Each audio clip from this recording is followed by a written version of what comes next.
साथियों, मैं ज्यादा कुछ नहीं कहूंगा, मैं बस इतना ही बताऊंगा कि आजादी मिले हम लोगों को 70-75 साल हुए, लेकिन 70-75 साल में इतिहास गवाह है साथियों। आजादी के बाद हम लोगों ने सबको लखनऊ और दिल्ली भेजने का काम किया, सबको आप लोगों ने अपने विधानसभा अपने लोकसभा से भेजने का काम किया, लेकिन किसी ने भी इस मछुआरों के लिए एक भी कलम चलाने का काम नहीं किया साथियों। आपके ही समाज के बहुत से ऐसे नेता थे जिन्होंने 1100 संगठन 33 पार्टियां बना के आपके बीच में डमरू की तरह चलते थे साथियों, लेकिन उन लोगों ने एक बीडीसी बनाने तक की ताकत नहीं रखा। मैं तो ऐसे भगवान, ऐसे मसीहा जो हम लोगों को ऐसा ज्ञान दिया,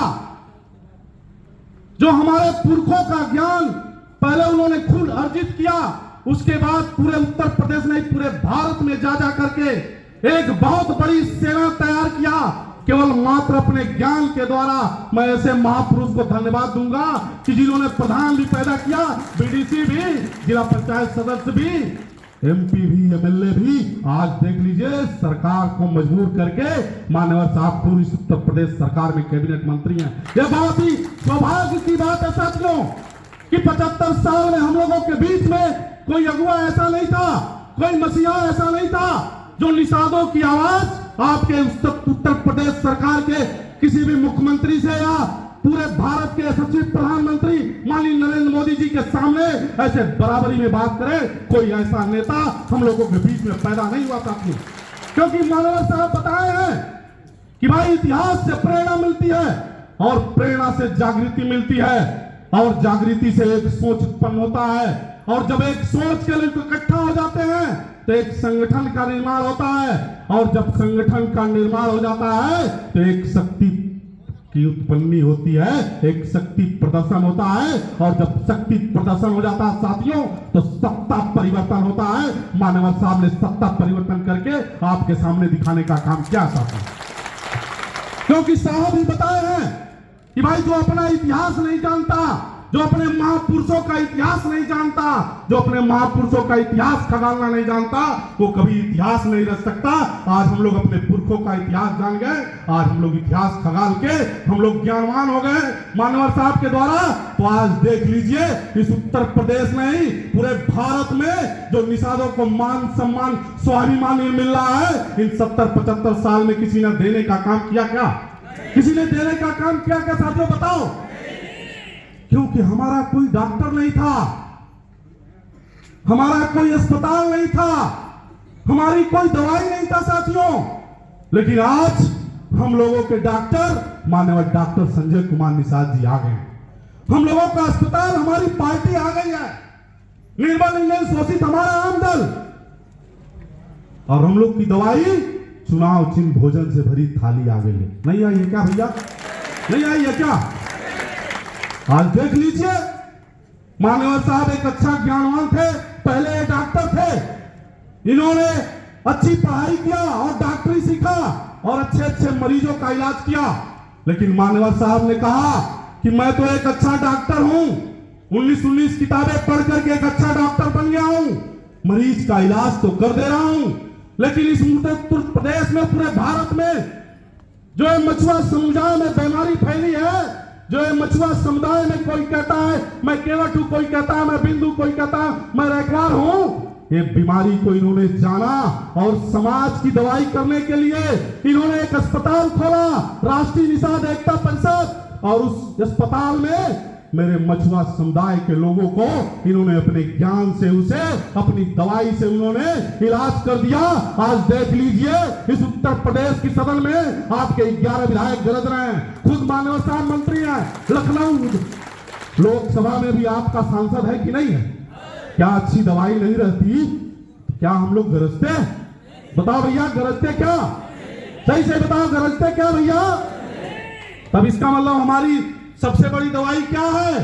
चुनाव चिन्ह हमारा भोजन से भरी थाली। डॉक्टर हमारे कौन है? माननीय डॉक्टर संजय कुमार निषाद। हमारा अस्पताल क्या है भैया?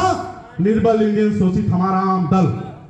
कोई लाया नहीं, अगर लाने का काम किया तो केवल हमारे मसीहा माननीय डॉक्टर संजय कुमार निषाद जी ने आपके बीच में 5 हथियार दिया।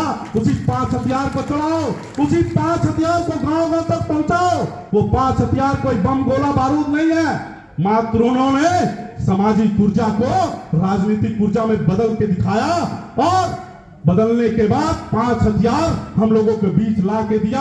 वो 5 हथियार हमारे नेता आपके बीच में खड़े हैं। माननीय डॉक्टर संजय कुमार निषाद जी, हमारी पार्टी निर्बल इंडियन शोषित हमारा आमदल है, हमारा झंडा मैरून कलर का है और नारा हमारा जय निषाद राज का है और सिंबल हमारा भोजन से भरी थाली है। यही 5 हथियार है ना भैया, और कोई 5 हथियार?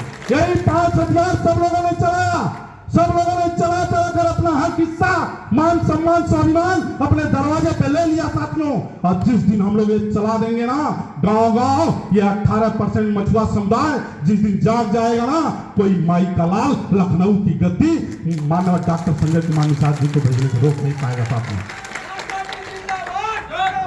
साथियों एक बार बोले जय निषाद राज। मैं कुछ बातें कहूंगा साथियों, उसके बाद मैं अपनी वाणी को विराम दूंगा। अगर आपको गलत लगे तो उस पर कटाक्ष कर सकते हैं साथियों। साथियों एक बार हाथ उठा के बोलना पड़ेगा साथियों। राजनीति करना किसने सिखाया साथियों? तेज आवाज में बोलिए हाथ उठा के। राजनीति करना किसने सिखाया? माननीय डॉक्टर संजय कुमार। इतिहास भूगोल कौन बताया? हिस्सा कैसे मिलेगा कौन बताया? बजट पर कब्जा करना किसने सिखाया? पार्टी कौन लाया? जय निषाद राज का नारा कौन लाया? और झंडा उठाना किसने सिखाया? जय निषाद राज का नारा कौन बताया? आंदोलन करना किसने सिखाया? सपा बसपा कांग्रेस को किसने खत्म किया? झंडा उठाना किसने सिखाया? ज्ञान कौन दिया? ज्ञान को ज्ञानवान कौन बनाया? हिस्सा कौन दिला रहा है?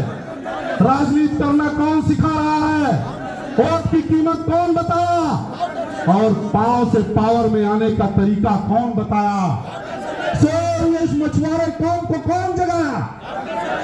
केवल अगर जगाने का काम किया तो केवल माननीय डॉक्टर संजय कुमार निषाद और किसी ने किया था।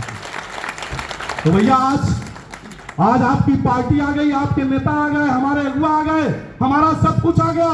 तो आज निषाद समुदाय तहलका हल्के में है कि तहलका मचा रहा है? सही बताओ भैया, हल्का में है कि तहलका मचा रहा है? ये मछुआरा समुदाय हल्का है कि तहलका है? ये निषाद समुदाय हल्के में है कि तहलके में है? पावर में है कि पावर में जा रहा है? तब पावर में जा रहे हैं ना? पावर में जा रहे हैं नहीं जा रहे हैं? तो साथियों मैं ज्यादा कुछ नहीं कहूंगा क्योंकि मानवर साहब आए हैं, हम लोगों को ज्ञान आज देते हैं। आज उसी ज्ञान की देन है कि हम लोग आज के सामने खड़े होकर के 1 घंटा आधा घंटा बोल रहे हैं साथियों। एक बार गगन भेद से नारा लगना चाहिए, एक बार जोरदार तालियों से स्वागत होना चाहिए। जय निषाद राज।